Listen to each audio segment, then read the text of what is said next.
আসসালামু আলাইকুম। ওয়াইএন সব বিডি প্রেজেন্টস আইপিএল আপডেটে আপনাকে স্বাগতম। আজকে আপনাদের মাঝে একটু ভিন্নভাবে চলে আসলাম। তো স্বাভাবিকভাবে আপনাদের সামনে আজকে আইপিএল এর বিষয় নিয়ে আলোচনা করার চেষ্টা করব। তো আজকে রয়্যাল চ্যালেঞ্জার্স বেঙ্গালুরু বনাম লখনৌ সুপার জায়ান্টস এর মধ্যকার ম্যাচ অনুষ্ঠিত হয়েছে 27 মে মঙ্গলবার। রয়্যাল চ্যালেঞ্জার্স বেঙ্গালুরু বনাম লখনৌ সুপার জায়ান্টস এর মধ্যকার ম্যাচ দিয়ে কিন্তু আইপিএল এর গ্রুপ পর্বের ৭০তম ম্যাচ অনুষ্ঠিত হয়েছে। আর এই ম্যাচের মধ্য দিয়ে কিন্তু গ্রুপ পর্বের সকল খেলা শেষ হয়েছে। গ্রুপ পর্বের খেলা শেষে কোন দল কত পয়েন্ট নিয়ে এবারের আইপিএল আসরটা শেষ করলো, কোন দল কত পয়েন্ট নিয়ে প্লে অফের জায়গা নিশ্চিত করলো, কোন দলগুলো খেলবে এলিমিনেটর ম্যাচ, কোন দলগুলো খেলবে প্রথম কোয়ালিফায়ার ম্যাচ, এই বিষয়গুলো নিয়ে কিন্তু অবশ্যই আমরা জানবো আজকের এই ভিডিওতে। তো অবশ্যই কিন্তু ভিডিওতে একটা লাইক দিয়ে চ্যানেলটি সাবস্ক্রাইব করে রাখবেন, ফেসবুক পেজটি ফলো দিতে ভুলবেন না আইপিএল এর প্রতিটি ম্যাচ শেষে পয়েন্ট টেবিল আপডেট সহ খেলাধুলার সর্বশেষ আপডেটটা সবার আগে পেতে। তো আজকে আপনার ২৭ মে মঙ্গলবার আইপিএল এর ৭০তম ম্যাচে লখনৌ সুপার জায়ান্টস প্রথম ইনিংসে ব্যাট করতে এসেছিল, যেখানে ২০ ওভার ব্যাট করে লখনৌ ৩ উইকেট হারিয়ে ২২৭ রানের একটা বড় সংগ্রহ কিন্তু দাঁড় করিয়েছিল। ২২৮ রানের জবাবে ব্যাট করতে নেমে রয়্যাল চ্যালেঞ্জার্স বেঙ্গালুরু ১৮ ওভার ৪ বলে ৪ উইকেট হারিয়ে ২৩০ রান সংগ্রহ করে ৮ বল হাতে রেখে ৬ উইকেটের জয় তুলে নেয় কিন্তু রয়্যাল চ্যালেঞ্জার্স বেঙ্গালুরু দলটি। আজকের এই ম্যাচে রয়্যাল চ্যালেঞ্জার্স বেঙ্গালুরু জয়ের কিন্তু অনেকটাই গুরুত্বপূর্ণ একটা ভূমিকা ছিল। যদি কোনো কারণে আজকের ম্যাচটা হেরে যেত রয়্যাল চ্যালেঞ্জার্স বেঙ্গালুরু, তাহলে কিন্তু অবশ্যই রয়্যাল চ্যালেঞ্জার্স বেঙ্গালুরুর জন্য এটা অনেকটাই ক্ষতির সম্মুখীন হতে হতো। সেক্ষেত্রে উপকার পেত কিন্তু গুজরাট টাইটান্স, যেটি গত ভিডিওতে আপনাদেরকে জানিয়েছি।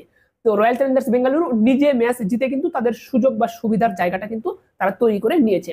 তো যেহেতু ম্যাচের মধ্য দিয়ে গ্রুপ পর্বের খেলা শেষ, প্রতিটি দল তাহলে ১৪টি করে ম্যাচ খেলে ফেলেছে। আপনাদেরকে যেটি গত ভিডিওতেও জানিয়েছি যে গ্রুপ পর্বে প্রত্যেকটা দল কিন্তু ১৪টা করে ম্যাচ খেলবে। তারই ধারাবাহিকতায় যেহেতু গ্রুপ পর্বের খেলা শেষ, প্রত্যেকটি দল কিন্তু ১৪টি করে ম্যাচ খেলে ফেলেছে। তাহলে আমরা যদি এখন পয়েন্ট টেবিলটা দেখি নিই যে পয়েন্ট টেবিলে তাহলে ১৪টি করে ম্যাচ খেলা শেষে কার অবস্থানটা কোথায়। তো এখানে আমরা ১০ নম্বরে দেখতে পাচ্ছি চেন্নাই সুপার কিংসকে। ১৪টা ম্যাচ খেলে চেন্নাই সুপার কিংস ৪ ম্যাচ জিতেছে, 10টা ম্যাচই হেরেছে। ৪ ম্যাচ জিতে ৮ পয়েন্ট পেয়েছে চেন্নাই, যেটি কিন্তু চেন্নাইয়ের জন্য অনেকটাই লজ্জার একটা বিষয় যে চেন্নাই সুপার কিংস বরাবরই প্রত্যেকটা আইপিএল এর আসরেই পয়েন্ট টেবিলের সেরা ৪-এ অবস্থান করে সর্বদাই। সেই চেন্নাই সুপার কিংস এবার শুরু থেকে পয়েন্ট টেবিলের একদম তলানিতে অবস্থান করতেছিল এবং তলানিতে থেকে এবারের আইপিএল এর আসরটা শেষ করতে হলো চেন্নাই সুপার কিংস দলটিকে। তো ১৪ ম্যাচে ৮ পয়েন্ট চেন্নাই সুপার কিংস এর। একইভাবে ৯ নম্বরে থাকা রাজস্থান রয়্যালস দলটিও ১৪ ম্যাচে ৮ পয়েন্ট পেয়েছে, যেখানে ৪ ম্যাচ জিতেছে, 10টা ম্যাচ কিন্তু হেরেছে রাজস্থান রয়্যালস দলটি। তবে নিট রান রেটে চেন্নাইয়ের থেকে এগিয়ে থাকার কারণে সমান পয়েন্ট হওয়ার পরেও ৯ নম্বরে রাজস্থান, ১০ নম্বরে চেন্নাই। এরপরে আমরা ৮ নম্বরে দেখতে পাচ্ছি কলকাতা নাইট রাইডার্সকে, যে দলটা কিন্তু বিগত আসরেও শিরোপা জয়ই করেছিল। সেই কলকাতা নাইট রাইডার্স কিন্তু পয়েন্ট টেবিলের ৮ নম্বরে থেকে এবারে আইপিএল এর আসরটা শেষ করলো। তো কলকাতা ১৪ ম্যাচে পয়েন্ট পেয়েছে ১২, যেখানে ৫ ম্যাচ জিতেছে, ৭ ম্যাচ হেরেছে, ২টা ম্যাচ পরিত্যক্ত হয়েছে কলকাতা নাইট রাইডার্সের। এদিকে আমরা কিন্তু পয়েন্ট টেবিলের ৭ নম্বরে দেখতে পাচ্ছি লখনৌ সুপার জায়ান্টসকে, যে লখনৌ সুপার জায়ান্টসও কলকাতার সমান ১৪ পয়েন্ট খেলে ৬ ম্যাচ জিতেছে, ৮ ম্যাচ হেরেছে, ৬ ম্যাচ জিতে ১২ পয়েন্ট পেয়েছে কিন্তু লখনৌ সুপার জায়ান্টস। তো কলকাতার পয়েন্টও ১২, লখনৌর পয়েন্টও ১২।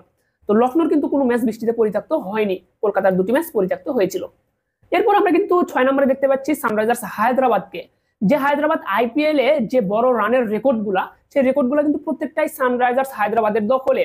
বিগত ম্যাচেও কিন্তু ২৭৮ রানের এক বড় ইনিংস দাঁড় করিয়েছিল সানরাইজার্স হায়দ্রাবাদ দলটি। তো হায়দ্রাবাদ যখন ম্যাচ জিতে তখন কিন্তু বড় ব্যবধানেই ম্যাচ জিতে যায় হায়দ্রাবাদ। হায়দ্রাবাদের পরাজয়গুলো আবার থাকে খুব বড় ব্যবধানে। তো হায়দ্রাবাদ যখন কিছু করে সেটা অবশ্যই রেকর্ডের তালিকাতেই কিন্তু চলে যায়। তো হায়দ্রাবাদ ১৪টা ম্যাচ খেলেছে, যেখানে ৬ ম্যাচ জিতেছে, ৭ ম্যাচ হেরেছে, ১ ম্যাচ পরিত্যক্ত হয়েছিল হায়দ্রাবাদের। হায়দ্রাবাদ পয়েন্ট পেয়েছিল সর্বমোট ১৩ পয়েন্ট নিয়ে এবারের আইপিএল আসর শেষ করতে হলো পয়েন্ট টেবিলের ৬ নম্বরে থেকে সানরাইজার্স হায়দ্রাবাদ দলটিকে, যে দলে কিন্তু একসময় সাকিব আল হাসান, মোস্তাফিজুর রহমান একই সাথে খেলেছে। তো মোস্তাফিজুর রহমান কিন্তু হায়দ্রাবাদের হয়ে শিরোপাও জিতেছিল। তো যাই হোক, সব মিলিয়ে আমরা যদি পয়েন্ট টেবিলের ৫ নম্বরের দিকে তাকাই, তো ৫ নম্বরে দিল্লি ক্যাপিটালস রয়েছে। দিল্লি ক্যাপিটালস ১৪টি ম্যাচ খেলেছে, যেখানে ৭ ম্যাচ জিতেছে, ৬ ম্যাচ হেরেছে, ১ ম্যাচ পরিত্যক্ত হয়েছিল দিল্লি ক্যাপিটালসের। দিল্লি সর্বমোট ১৫টা পয়েন্ট অর্জন করেছে এবং পয়েন্ট টেবিলের ৫ নম্বরে থেকে দিল্লি ক্যাপিটালসকে এবারের আসর শেষ করতে হলো ১৫ পয়েন্ট নিয়ে। তো দিল্লি ক্যাপিটালসের হয়ে মোস্তাফিজুর রহমান কিন্তু আইপিএল এর শেষ ৩টা ম্যাচ খেলেছে, যেখানে ২ ম্যাচ হেরেছে মোস্তাফিজের দল, ১ ম্যাচ জয়ের দেখা পেয়েছিল কিন্তু দিল্লি ক্যাপিটালস দলটি। সব মিলিয়ে শেষের দিকে আইপিএল এ যোগদান করে মোস্তাফিজুর রহমান বেশ ভালো পারফরমেন্স করেছে। লাস্ট ম্যাচে ৩ উইকেট শিকার করেছে, সেই ম্যাচটা কিন্তু জয়ের দেখা পেয়েছিল মোস্তাফিজের দিল্লি ক্যাপিটালস দলটি। তো সব মিলিয়ে এবারের আসরটা আশা জাগিয়েও শেষ পর্যন্ত প্লে অফের টিকিট নিশ্চিত করতে পারেনি দিল্লি ক্যাপিটালস। ১৫ পয়েন্ট নিয়ে যেখানে দিল্লি এবারের আইপিএল এর এলিমিনেট হয়েছে বা বাদ পড়েছে, সেখানে 16 পয়েন্ট নিয়ে কিন্তু পয়েন্ট টেবিলের 4 নম্বরে থেকে প্লে অফের টিকিট নিশ্চিত করেছে মুম্বাই ইন্ডিয়ান্স। তো 4 নম্বরে থাকা মুম্বাই ইন্ডিয়ান্স 14 ম্যাচের মাঝে 8 ম্যাচ জিতেছে, 6 ম্যাচ হেরেছে। 8 ম্যাচ জিতে 16 পয়েন্ট পেয়েছে মুম্বাই ইন্ডিয়ান্স এবং এই 16 পয়েন্ট নিয়ে কিন্তু প্লে অফের টিকিট নিশ্চিত করতে সক্ষম হয়েছে মুম্বাই ইন্ডিয়ান্স দলটি। এদিকে যদি আমরা 3 নম্বরে দেখতে পাই গুজরাট টাইটান্সকে, গুজরাট টাইটান্স যে দলটি শুরু থেকে রয়্যাল চ্যালেঞ্জার্স বেঙ্গালুরুর পাশাপাশি পয়েন্ট টেবিলের 1 নম্বর স্থান অথবা 2 নম্বর, 1 অথবা 2 এভাবে কিন্তু এগিয়ে আসতেছিল গুজরাট টাইটান্স দলটি। তবে শেষ মুহূর্তে এসে গুজরাটের যে কি হলো সেটা গুজরাটের টিম ম্যানেজমেন্টও হয়তো নিজেরাও জানে না, যে শেষ মুহূর্তে এসে এমন ভাবে ম্যাচ হারতে শুরু করলো গুজরাট টাইটান্স যে পয়েন্ট টেবিলের সেরা অবস্থানে থেকে যেখানে প্রথম কোয়ালিফায়ার ম্যাচ খেলার কথা ছিল গুজরাট টাইটান্সের, সেখানে এলিমিনেটর ম্যাচ খেলতে হচ্ছে গুজরাট টাইটান্সকে পয়েন্ট টেবিলের 3 নম্বরে থেকে। গুজরাট 14টা ম্যাচ খেলেছে, যেখানে 9 ম্যাচ জিতেছে, 5 ম্যাচ হেরেছে, 9 ম্যাচ জিতে 18 পয়েন্ট পেয়েছে গুজরাট। তো এখানে যদি বিপিএল এর রংপুর রাইডার্স এর কথা বলি, রংপুর রাইডার্স দলটিও কিন্তু শুরুর দিকে টানা 8 ম্যাচ জিতেছিল, টানা 8 ম্যাচ জিতে শেষের 4টি ম্যাচ টানা হেরেছিল। হারার ফলে যে রংপুর রাইডার্স এর প্রথম কোয়ালিফায়ার ম্যাচ খেলার কথা, পয়েন্ট টেবিলের 1 নম্বরে থেকে গ্রুপ পর্বের খেলা শেষ করার কথা, সেই রংপুর রাইডার্স সম্ভবত পয়েন্ট টেবিলের 3 নম্বর অথবা 4 নম্বরে থেকে এলিমিনেটর ম্যাচ খেলে কিন্তু আপনার বিপিএল এর আসরটা শেষ করেছিল। শেষ পর্যন্ত কিন্তু আপনার ফাইনাল ম্যাচও খেলতে পারেনি রংপুর রাইডার্স দলটি। তো একই হাল হয়েছে কিন্তু গুজরাট টাইটান্সের। গুজরাট টাইটান্স শুরুর দিকে কিন্তু টানা প্রায় 8টার মতো ম্যাচ জিতেছিল, একটা ম্যাচ সম্ভবত হেরেছিল গুজরাট, তবে 9টা ম্যাচের মধ্যে 8টা ম্যাচের জয় ছিল কিন্তু গুজরাট টাইটান্সের। বাট মাঝখানে এসে জয় পরাজয়ের যে আপনার ধারাবাহিকতা, সেখানে পরাজয়টাই বেশি বরণ করেছে শেষ দিকে গুজরাট টাইটান্স, যার কারণে পয়েন্ট টেবিলের 3 নম্বরে অবস্থান করতেছে গুজরাট টাইটান্স 14 ম্যাচে 18 পয়েন্ট পেয়ে। 2 নম্বরে রয়্যাল চ্যালেঞ্জার্স বেঙ্গালুরু তারা 14টি ম্যাচ খেলেছে, যেখানে 9 ম্যাচ জিতেছে, 4 ম্যাচ হেরেছে, 1 ম্যাচ পরিত্যক্ত হয়েছে রয়্যাল চ্যালেঞ্জার্স বেঙ্গালুরুর। তো সর্বমোট 19 পয়েন্ট পেয়েছে কিন্তু রয়্যাল চ্যালেঞ্জার্স বেঙ্গালুরু, রয়েছে পয়েন্ট টেবিলের 2 নম্বর অবস্থানে। 1 নম্বরে দেখতে পাচ্ছি আমরা প্রীতি জিন্তার পাঞ্জাব কিংসকে। যে পাঞ্জাব কিংসকে নিয়ে আইপিএল এ এত আলোচনা সমালোচনা হয়, সেই পাঞ্জাব কিংস এবার পয়েন্ট টেবিলের 1 নম্বর অবস্থানে থেকে গ্রুপ পর্বের খেলা শেষ করেছে। দেখা যাক শেষ পর্যন্ত পাঞ্জাব কিংস এবারের আইপিএল এর শিরোপাটা জিততে পারে কিনা। তো পাঞ্জাব কিংস 14টা ম্যাচ খেলে 9 ম্যাচ জিতেছে, 4 ম্যাচ হেরেছে, 1 ম্যাচ পরিত্যক্ত হয়েছে। বেঙ্গালুরুর মতন সমান 19 পয়েন্ট নিয়ে পয়েন্ট টেবিলের 1 নম্বরে কিন্তু পাঞ্জাব কিংস দলটি। তো আজকের ম্যাচের আগ পর্যন্ত কিন্তু পয়েন্ট টেবিলের 3 নম্বরে ছিল রয়্যাল চ্যালেঞ্জার্স বেঙ্গালুরু, 2 নম্বরে ছিল আপনার 1 নম্বরে ছিল পাঞ্জাব কিংস, 3 নম্বরে ছিল আপনার বেঙ্গালুরু। তবে লখনৌকে হারিয়ে 2 পয়েন্ট নিয়ে পয়েন্ট টেবিলের 2 নম্বরে চলে এসেছে কিন্তু এই রয়্যাল চ্যালেঞ্জার্স বেঙ্গালুরু দলটি। তো যেহেতু সকলেই জানি আমরা যে পয়েন্ট টেবিলের সেরা 2টি দল খেলবে হলো প্রথম কোয়ালিফায়ার ম্যাচ, সেই নিয়ম অনুযায়ী কিন্তু প্রথম কোয়ালিফায়ার ম্যাচে পাঞ্জাব কিংসের মুখোমুখি লড়াই করবে রয়্যাল চ্যালেঞ্জার্স বেঙ্গালুরু, এবং এলিমিনেটর ম্যাচ খেলবে পয়েন্ট টেবিলে 3 ও 4 নম্বরে থাকা দল, সেই দল দুটি হলো গুজরাট টাইটান্স ও মুম্বাই ইন্ডিয়ান্স। এই দুটি দল কিন্তু এলিমিনেটর ম্যাচ খেলবে। তো এই প্লে অফের ম্যাচগুলো কবে কখন অনুষ্ঠিত হবে এটি আপনাদেরকে দেখানোর আগে আপনাদেরকে বলতে পারি, আমার গায়ে দেখতে পাচ্ছেন বাংলাদেশ ফুটবল দলের জার্সি, যেখানে কিন্তু আপনারা লোগোটা এমব্রয়ডারি দেখতে পাচ্ছেন, এই পাশের লোগোটাও কিন্তু এমব্রয়ডারি করা। তো যেহেতু 10 তারিখ সিঙ্গাপুরের বিপক্ষে বাংলাদেশের ম্যাচ রয়েছে, হোম ম্যাচ, ঢাকা জাতীয় ফুটবল স্টেডিয়ামে কিন্তু জাতীয় স্টেডিয়ামে সিঙ্গাপুরের বিপক্ষে মাঠে নামবে বাংলাদেশ। তো এই ম্যাচকে ঘিরে কিন্তু সকলেরই উন্মাদনা রয়েছে। তো চাইলে কিন্তু আপনিও বাংলাদেশ ফুটবল দলের এই জার্সিটা ঘরে বসে বাংলাদেশের যে কোনো প্রান্ত থেকে অর্ডার করতে পারবেন আমার ওয়াইন শপ বিডিতে। বাংলাদেশ ফুটবল দলের এই হোম জার্সির পাশাপাশি অ্যাওয়ে জার্সিও পাবেন আপনারা, লাল কালার যেটা, কালো কালার যেটা। এছাড়াও বিভিন্ন ক্লাব ফুটবলের জার্সিগুলো, Barcelona, Real Madrid, PSG, Inter Miami বা আরো যে দলগুলো রয়েছে, আর্সেনাল, যে ক্লাব ফুটবলের যে দলগুলো রয়েছে, এই ক্লাব ফুটবলের জার্সিগুলো কিন্তু আপনারা ওয়াইন শপ বিডিতে পাবেন। চাইলে জার্সিতে আপনার নাম পছন্দের জার্সি নাম্বারটা আপনি লিখে নিতে পারবেন অফিসিয়াল ফন্টের মাধ্যমে, স্টিকার প্রিন্ট অথবা সাবলিমেশন প্রিন্টের মাধ্যমে, আপনার যেভাবে প্রয়োজন হবে সেভাবে কিন্তু নিতে পারবেন।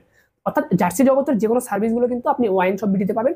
তো অবশ্যই স্ক্রিনে দেওয়া নাম্বারে আপনারা যোগাযোগ করবেন, অথবা কিন্তু ভিডিও ডেসক্রিপশন বক্সে ওয়াইন শপ বিডির ফেসবুক পেজের লিঙ্ক দেওয়া থাকবে, আপনারা কিন্তু চাইলে ফেসবুক পেজটা ভিজিট করে দেখে আসতে পারেন যে কি কি প্রোডাক্ট আপনারা অ্যাভেলেবল পাচ্ছেন আমার এই প্রতিষ্ঠানে। তো অবশ্যই কিন্তু আপনাদেরকে আমন্ত্রণ জানালাম। তো আপনাদেরকে যদি আমি এখন যে প্লে অফের যে সময়সূচি এটি আপনাদেরকে জানাই, তো প্লে অফের ম্যাচটা কিন্তু রয়েছে আপনার আগামীকাল। আজকে হলো আপনার ইতিমধ্যে কিন্তু আপনারা যারা ভিডিওটা দেখবেন 28 তারিখ কিন্তু পড়ে গিয়েছে। তো 28 তারিখে কিন্তু কোনো প্রকার খেলা বা ম্যাচ নেই আইপিএলে, 28 তারিখ খেলা বন্ধ থাকবে। আপনার পরবর্তীতে 29 তারিখে কিন্তু প্রথম কোয়ালিফায়ার ম্যাচ অনুষ্ঠিত হবে।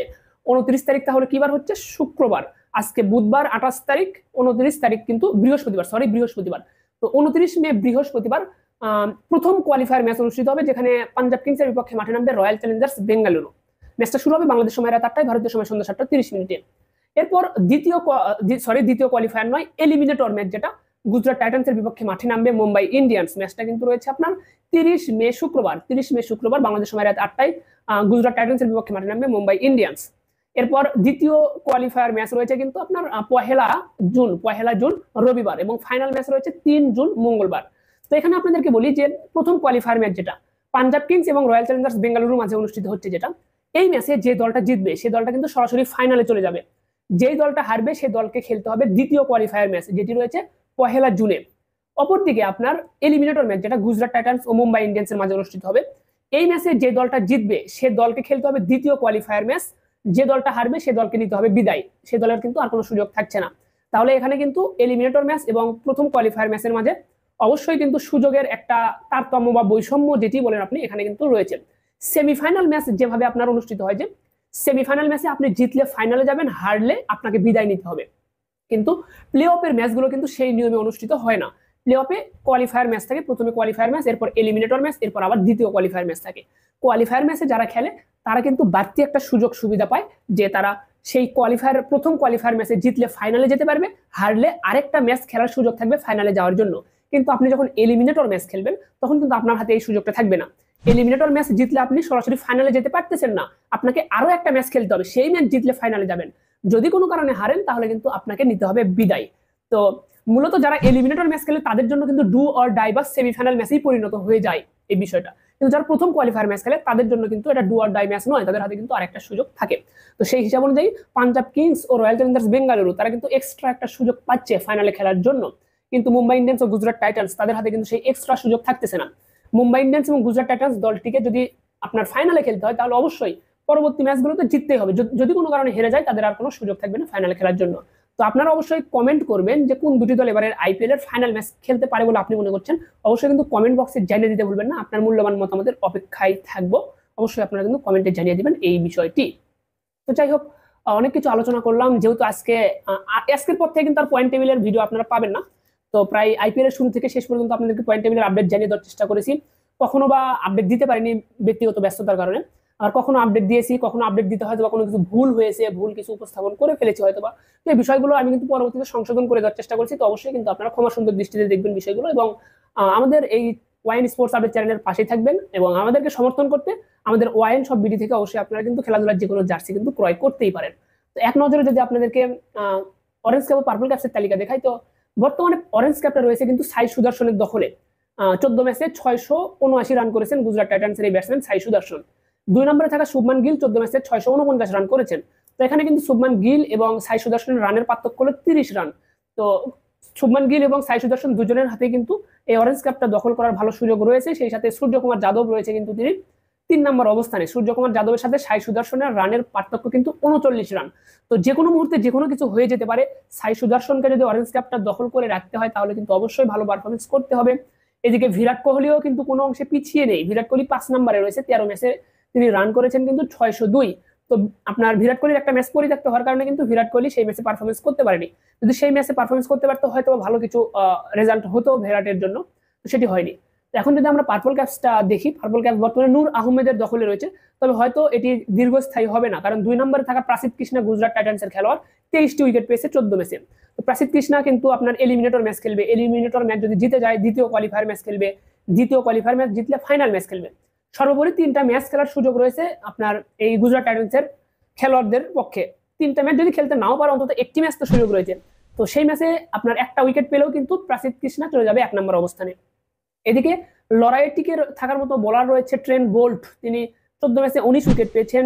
4 নম্বরে আর্শদীপ সিং 14 ম্যাচে 18 উইকেট। এদিকে 4 নম্বরে রয়েছে কিন্তু জশ হ্যাজেলউড 10 ম্যাচে 18 উইকেট। তবে জশ হ্যাজেলউড তিনি কিন্তু বর্তমানে আইপিএল এ নেই, তিনি কিন্তু নিজে আপনার বিশ্ব টেস্ট চ্যাম্পিয়নশিপের অংশ হিসেবে তিনি কিন্তু নিজের দেশে চলে গিয়েছেন। তো সব মিলিয়ে কিন্তু জশ হ্যাজেলউড এই তালিকায় নেই। তবে আর্শদীপ, ট্রেন্ট বোল্ট তাদেরকেও পিছিয়ে রাখা যাবে না, কারণ ক্রিকেট গোল বলের খেলা, কোন ম্যাচে কি হতে পারে আপনি বলতে পারবেন না। হয়তো বা কোন একটা ম্যাচে 5 উইকেট নিয়ে নিল, 5টা উইকেট শিকার করে নিল, সেক্ষেত্রে কিন্তু অবশ্যই এই তালিকার সেরা অবস্থানে যাওয়ার সুযোগ তাদের রয়েছে। তো যাদের সুযোগ রয়েছে সেটি নিয়ে আলোচনা করলাম। তো ভিডিওটা লম্বা করতে চাচ্ছি না, বরাবরই আমার ভিডিওটা লম্বা হয়ে থাকে, আপনারা অভিযোগ করে থাকেন, বাট আমি চেষ্টা করি ছোট করার। আমি যতই চেষ্টা করি ছোট করার, বাট ভিডিওটা ততই লম্বা হয়ে যায়। আমি আজকে নিয়ত করে বসছিলাম যে ভিডিওটা 5 থেকে 6 মিনিটের মাঝে শেষ করব, কিন্তু আমি সেখানেও ব্যর্থ হয়েছি, আমি পারিনি। আমার ভিডিওর লেন্থটা প্রায় 14 মিনিটের কাছাকাছি চলে গিয়েছে। তো আসলে আমি চেষ্টা করি বাট পারি না। আলোচনা করতে গিয়ে আসলে অনেক কথা বলে ফেলা হয়, যার কারণে ভিডিওগুলো লম্বা হয়ে যায়। তো আপনারা অবশ্যই আমাদের সাথে থাকবেন, আমাদের ওয়াইন স্পোর্টস আপডেট চ্যানেলের পাশে থাকবেন, ওয়াইন সব ভিডিওর পাশে থাকবেন। সেই সাথে ওয়াইন ফুটবল স্ট্যাট, আমাদের ফুটবল রিলেটেড যে একটা ইউটিউব চ্যানেল রয়েছে, সেখানেও কিন্তু আপনারা চোখ রাখতে পারেন। ফুটবল বিষয়ক আপডেটগুলো কিন্তু সেখানেই পাবেন। তো ধন্যবাদ সকলকে, ভালো থাকবেন সবাই, দেখা হচ্ছে পরবর্তী কোনো একটা ভিডিওতে। আসসালামু আলাইকুম। বাংলাদেশ ফুটবল দলের জার্সি ঘরে বসে বাংলাদেশের যে কোনো প্রান্ত থেকে অর্ডার করুন ওয়াইন শপ বিডির ফেসবুক পেজ থেকে।